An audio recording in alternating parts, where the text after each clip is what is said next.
Hello everyone. आज हम करेंगे रूल्स रिगार्डिंग पार्टनर सैलरी और partners commission, that is remuneration to partners. Partners की सैलरी और पार्टनर्स का कमीशन तभी अलाउ किया जाता है जब इनके बारे में पार्टनरशिप डीड है। अगर पार्टनर्स की सैलरी और पार्टनर्स के कमीशन के बारे में पार्टनरशिप डीड में कुछ भी मेंशन नहीं है, पार्टनरशिप डीड साइलेंट है, इन दैट केस पार्टनर्स को सैलरी और पार्टनर्स को कमीशन अलाउ नहीं किया जाएगा। अगर पार्टनरशिप डीड में मेंशन्ड है कि पार्टनर्स को सैलरी देनी है, पार्टनर्स को कमीशन देना है, तभी हम उसको सैलरी और कमीशन अलाउ करेंगे। लेकिन उसको अलाउ हम तभी करेंगे जब बिजनेस को प्रॉफिट है। अगर बिजनेस को लॉस है तो हम पार्टनर्स को सैलरी और कमीशन अलाउ नहीं करेंगे। ऐसा इसलिए क्योंकि पार्टनर्स की सैलरी और पार्टनर्स का कमीशन एप्रोप्रिएशन ऑफ प्रॉफिट है, ना कि चार्ज अगेंस्ट प्रॉफिट। पार्टनर्स की सैलरी, पार्टनर्स का कमीशन चार्ज अगेंस्ट प्रॉफिट नहीं है, it is appropriation of profit. Profit है तो पार्टनर्स को सैलरी कमीशन दिया जाएगा और प्रॉफिट तक ही दिया जाएगा, प्रॉफिट से ज़्यादा नहीं दिया जाएगा।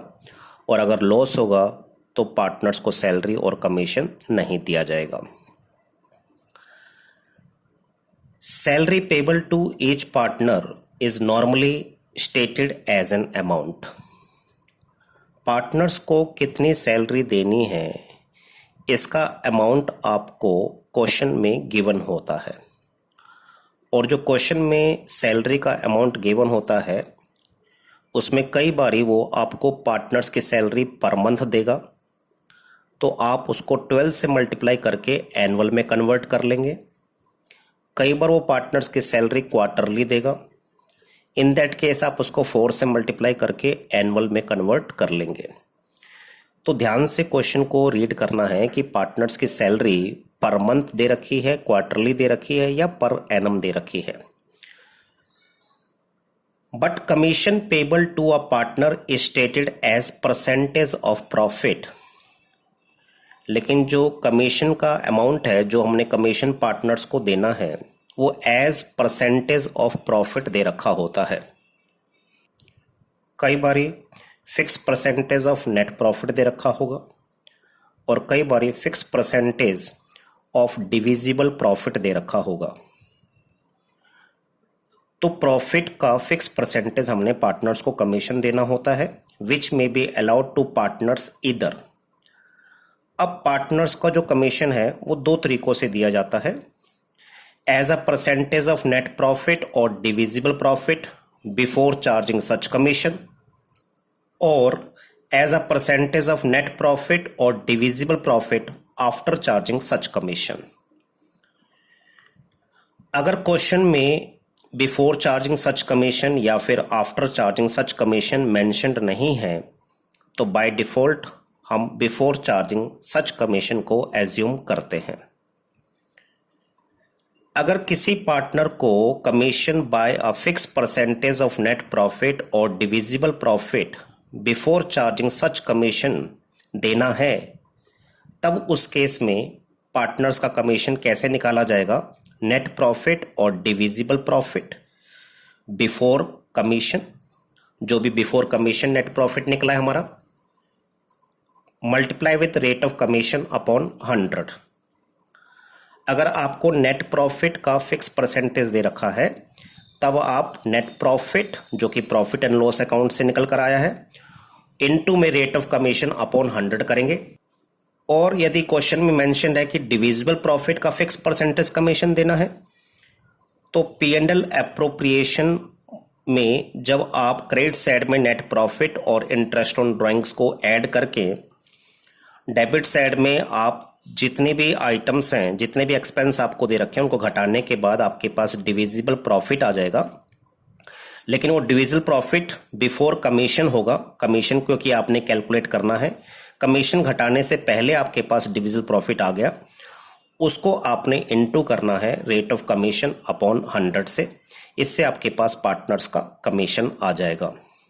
तो बिफोर चार्जिंग सच कमीशन में फार्मूला आपका है नेट प्रॉफिट और divisible profit before commission into rate of commission upon 100।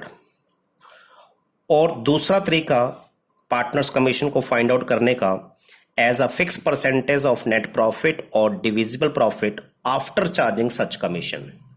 Then partners commission के लिए फार्मूला यूज किया जाएगा नेट प्रॉफिट और divisible profit before commission.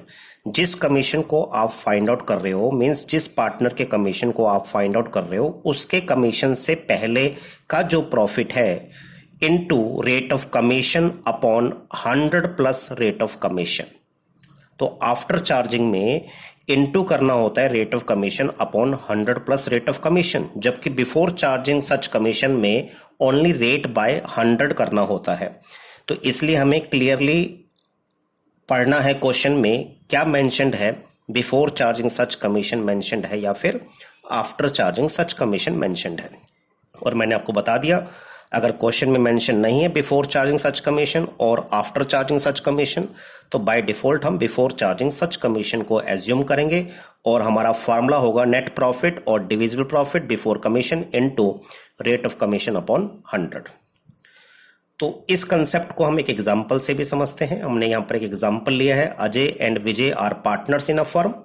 Ajay is to get commission of 10% of net profit before charging any commission. Vijay is to get a commission of 10% on net profit after charging all commissions. Net profit for the year ended 31st March 2020 was rupees 55,000. Find the commission of Ajay and Vijay. सबसे पहले हम अजय के commission के बारे में देखते हैं। अजय के कमीशन के बारे में क्या मेंशन्ड है कि अजय को कमीशन मिलेगा 10%। किसका 10%? नेट प्रॉफिट का। और नेट प्रॉफिट हमें गिवन है 55,000 और क्या मेंशन्ड है? Before charging any commission. It means हम यहां पर फॉर्मूला लगाएंगे net profit into rate of commission upon 100। तो अजय का कमीशन किस तरीके से फाइंड आउट किया जाएगा? Commission payable to Ajay equal to net profit that is 55,000 into rate of commission means 10%, 10 upon 100। 55,000 का जब हम 10 अपॉन 100 करेंगे तो हमारे पास 5500 आ जाएगा। तो ये अजय का कमीशन हमने फाइंड आउट कर लिया। अब विजय के कमीशन के बारे में क्या लिखा हुआ है? विजय के बारे में लिखा हुआ है इसमें कि विजय को कमीशन मिलेगा 10% ऑफ नेट प्रॉफिट। लेकिन कौन सा net profit? After charging all commissions. अब यहां पर दो ही पार्टनर हैं, जितना भी हमें मतलब क्वेश्चन में कमीशन दे रखा हो वो सारा घटाना है नेट प्रॉफिट में से। तो हमें तो दो पार्टनर दे रखे हैं, अजय और विजय, और दोनों को ही कमीशन देना है हमने। तो दोनों का कमीशन नेट प्रॉफिट में से घटाने के बाद जो नेट प्रॉफिट का बैलेंस बचेगा उस पर 10% हम विजय को कमीशन देंगे। तो विजय का कमीशन किस तरीके से कैलकुलेट किया जाएगा? विजय के कमीशन के लिए commission payable to Vijay, net profit हमें दे रखा है 55,000। इसमें से आप माइनस कर दें अजय का कमीशन जो कि आपने कैलकुलेट किया 5500, और इस नेट प्रॉफिट में से आपको विजय का कमीशन भी माइनस करना है। तो जैसे हम 55,000 में से 5500 माइनस कर देते हैं तो हमारे पास 49,500 का नेट प्रॉफिट आ जाएगा। और ये जो 49,500 का जो प्रॉफिट है ये विजय के कमीशन को घटाने से पहले है, लेकिन हमें उसे 10% देना है आफ्टर चार्जिंग ऑल कमीशन पे। तो यहां पर हमारा फॉर्मूला लगेगा rate of commission upon 100 plus rate of commission means 10 upon 110। तो जब हमने इसका 10 अपॉन 110 किया तो हमारे पास विजय का कमीशन आ गया 4,500 रुपीज। अब हम इसको वेरीफाई कर सकते हैं कि जो हमने किया वो गलत है या ठीक है। देखिए हमारे पास नेट प्रॉफिट 55,000 था, अजय और विजय का कमीशन हमने कैलकुलेट कर लिया, एक का आया 5500 और दूसरे का आया 4500। दोनों के कमीशन को घटाने के बाद हमारे पास बैलेंस ऑफ नेट प्रॉफिट आ गया 45,000। तो ये जो 45,000 है ये net profit after charging all commissions आपके पास आ गया, और इसी प्रॉफिट का हमने 10% विजय को कमीशन देना था। तो जब इस 45,000 का हम 10% निकालेंगे तो हमारे पास 4,500 आ जाएगा। इट मीन्स सेम हमारे पास आ गया। जो हमने इसका मतलब जो यहां पर किया वो बिल्कुल ठीक है। तो इसलिए हमें ध्यान से पढ़ना चाहिए, बिफोर चार्जिंग सच कमीशन है या आफ्टर चार्जिंग सच कमीशन है, और नेट प्रॉफिट पर कमीशन देना है या डिविजिबल प्रॉफिट पर कमीशन देना है। इन चीज़ों को आप क्वेश्चन में केयरफुली पढ़ेंगे तो आपसे मिस्टेक नहीं होगी। तो होप बेटा आपको ये सब कुछ क्लियर हो गया होगा कि पार्टनर्स का कमीशन कैसे निकाला जाता है। सेम ऐसी आपने क्लास 11th में मैनेजर कमीशन निकालने का भी सीखा था। तो ये सेम वही formula, before charging such commission and after charging such commission.